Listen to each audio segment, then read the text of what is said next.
everyone. All that and more in the next half hour. But first up, lights, camera, cricket. The 39th match of the IPL Season 8 will see a high-on-confidence Mumbai taking on Delhi. After a slow start, the Mumbai side has finally come to the party. Top order has been in sublime touch, with Simmons and Rohit Sharma doing the bulk of the scoring. Their bowling looks solid too, with McLanigan, Malinga and Bhaji in their arsenal. Over to Delhi, who have been inconsistent to say the least in the tournament. They've lost their last match against Rajasthan, and Yuvraj Singh's form continues to be a major concern for the Daredevils. Wankhede Stadium to host this key contest as both these sides look to get up from the middle order of the points table. That action starts at 8 p.m. just a few minutes from now. So just who has the upper hand in this contest? Former Indian cricketer Nikhil Chopra with me in the studio, and our consulting editor Boria Majumdar joins us from Kolkata.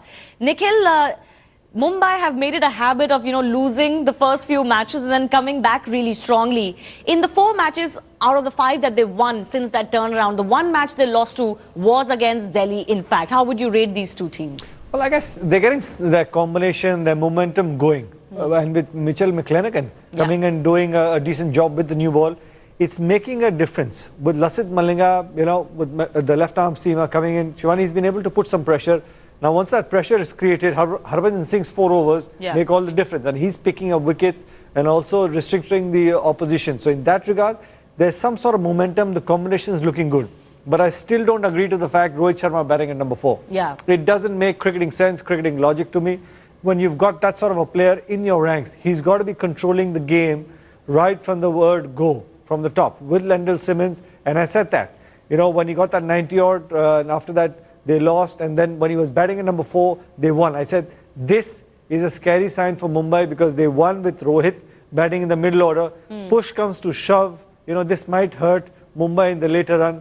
But I just hope that, that can be changed and Mumbai would be a much, much better side. And it's good to see that at least Raidu coming and getting some ranks. But you're absolutely right. For Delhi to be competitive, it's about the big man. His bat needs to do all the singing. That's right. We'll come to Delhi also. But we know, Boria, that they lost the match away to Delhi. This time they're playing at the Wankhede. We've talked endlessly about their record at home, 3-1 in the 4 matches played against Delhi itself, and overall a very good record as well. Will that be key, or the fact that everybody, as Nikhil was talking about, is coming to the party now, unlike for the Delhi team that is still struggling with selection and also their big people not firing? I think what you just said, that's more important. I mean, they've got 2 wins on the trot, momentum is building, and they've sort of got some form, and the team is looking together. You mentioned, Nikhil mentioned, you also mentioned the 3 bowlers, Malinga, McLanahan and Harbhajan Singh. More importantly, Jagdisha Suchit is doing a very important job. He's bowling in the first 6, he's picking up wickets, and he's decent lower down the order. He's better than Pragyan Oja in that sense because he's a bit of an all-rounder, and he's a good fielder as well. So the whole bowling, they've now got 5 bowlers. With Vinay Kumar, it is a pack of 5 bowlers, not 1 part-timer. That's why Mumbai is looking decent, and with Kiran Pollard getting some runs, Lendl Simmons getting runs, Rohit Sharma getting runs, you suddenly have 4 or 5 people who are contributing, and with Ambati Raidu getting some runs as well, it is not a batting order that can be discarded. All said and done, momentum is coming at the right time, Shivani. I think any team that wins this match today, and it will be Mumbai for me, it will go into the playoffs. You win today, you almost definitely go into the playoffs as far as I'm concerned. Let's talk about Delhi, because news coming in is they won the toss and elected to bat first. So they're banking on their batsmen to get them a good target, and that has been a problem for them. Up and down season for them. But at the top of the order, if anyone has impressed at all this season, it's been their opening batsman Shreyas Iyer. He's not bothered with the high price tag that draws for playing in the IPL. In an exclusive interview with Headlines today, Shreyas said that his next target is to make it into the India A team. Listen into what he had to say before this big clash against Mumbai. Looking at one of the finds of IPL Season 8, it's certainly Shreyas Iyer, Shreyas, the opener for Delhi Daredevils.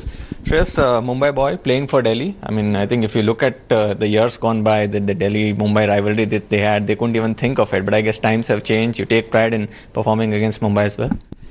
Well, yes, it's obviously a good experience playing against Mumbai team because they have really good experienced bowlers. and obviously I'm gonna enjoy against them because it's a home team as well. And talking about pride, yes, I've been playing for Mumbai in the Ranji Trophy, so yes, it's always gonna be a pride playing against them. Interesting. I mean, not too many Mumbai boys in the Mumbai Indians team actually, but Rohit's one of your opponents. He'll be leading their team. Today's game, Wankhede Stadium, it's away game for Delhi Daredevils, but a home game for you in many ways. Yeah, I mean, for many of them away games, but yeah, home game for me because there will be a lot of supporters, my friends and families. All of them are going to be there. So yeah, I'm not that afraid to play against them because I'm used to the home crowd. But it's going to be loud this time. What was it playing with this price tag? The pressure of it. The money that you earned in the auction. Did you sense that? I mean, a lot of people going into the tournament would have come to you and said, itna paisa. Was that at the back of your mind? This has been a very common question for me, and I've been saying that there's not at all pressure on me, and I really don't think about the money. I just play my game. I enjoy what I do. So yeah, that part is not at all in my mind.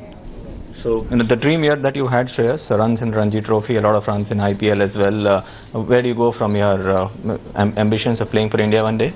I have thought of playing for India, but I'll go step by step. I'm thinking of India at the moment.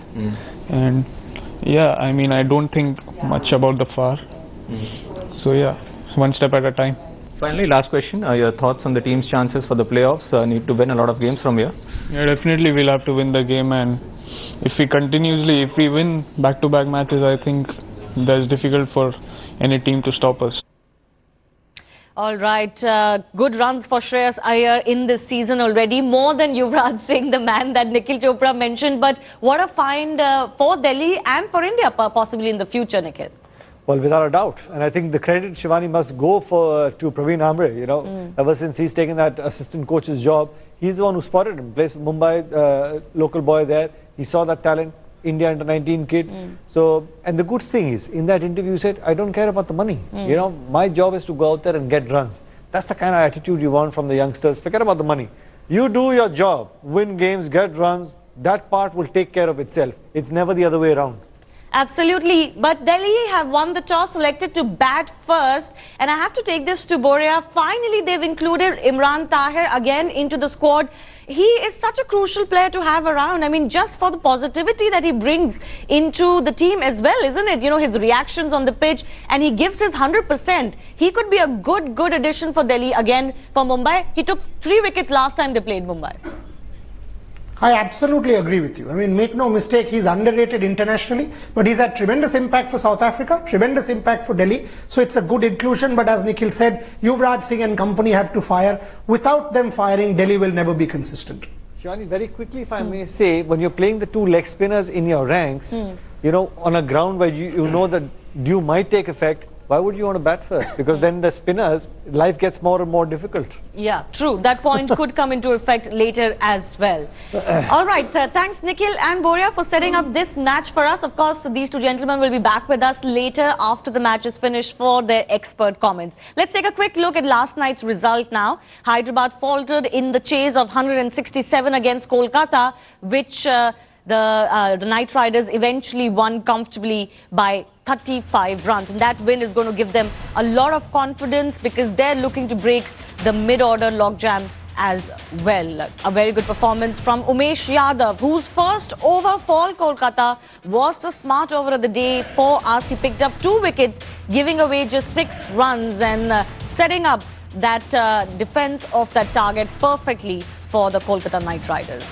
He was also a player of the day for his super swing bowling, ultimately ended up with 34 in his 4 overs. But he was on the winning side and was beautiful to watch as well. This win continues Kolkata's erratic run so far, but takes them to the 3rd spot now on the points table, and they would look to make most of the remaining 4 matches now to secure their spot in the playoffs. Moving on, former India captain Rahul Dravid has told headlines today that so far the BCCI has not approached him to coach the Indian cricket team. In an exclusive interview with Headlines today, Dravid said he will consider taking any decision of becoming the next coach as and when the offer is made. There's a vacancy at the Indian team position. Is that something that you're looking at? I think a while back when you were asked about it, you said you're not ready yet. How do you look at it now? I don't think it's necessary for me to look at it at any stage. It's just it's a kind of bridge that you get to when you cross the bridge. At the moment I'm enjoying what I'm doing here at the Royals, and I've not really put my mind to anything else other than trying to do well here at the IPL and working with the kind of group that I have, and not putting my mind on anything else. Board has told us that you're a bunch of 4 or 5 legends who are going to give some advice as far as who's next coach going to be. We did a bit of that. You had seen John Wright coming through, Sorowitz and Greg, and then those initiatives materialize. Is that the right way of going about things? I think you guys in the media seem to know a lot more than I do, because the media told us. The media seems to have more it seems to know a lot more than I do, so I can only react to something when I actually get to hear of it, or something actually comes up in front of me, because at the moment, like I said earlier, it's just best to wait till you have a bridge to cross and then cross the bridge. You told us you're one of the advisors anyways, but you think we've had about 15 years of someone from outside coming in doing the coaching duties. Is an Indian ready to take up a head coach role?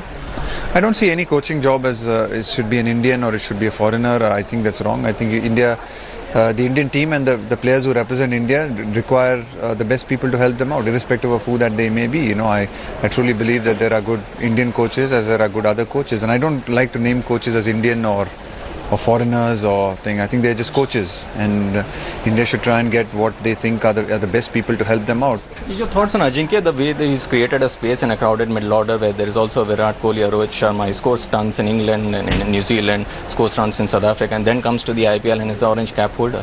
Well, I think he's been India's most successful and consistent batsman over the last year. You mentioned a lot of names here, and they've all had their ups and downs, but the man to my left has been one who's been a rock right throughout, and I think that in itself is a tribute to him and the success that he's had. I think it's been incredible. India's had some tough away tours of South Africa, New Zealand, England and Australia, and I think the success that he's had this year only means that he's going to go from strength to strength and going to be someone who's going to be a permanent feature in this Indian batting lineup. Last question on the team, the Moneyball team, the underdog team is now one of the fancied favourites. The team has been a lot stronger on paper as well going into the tournament.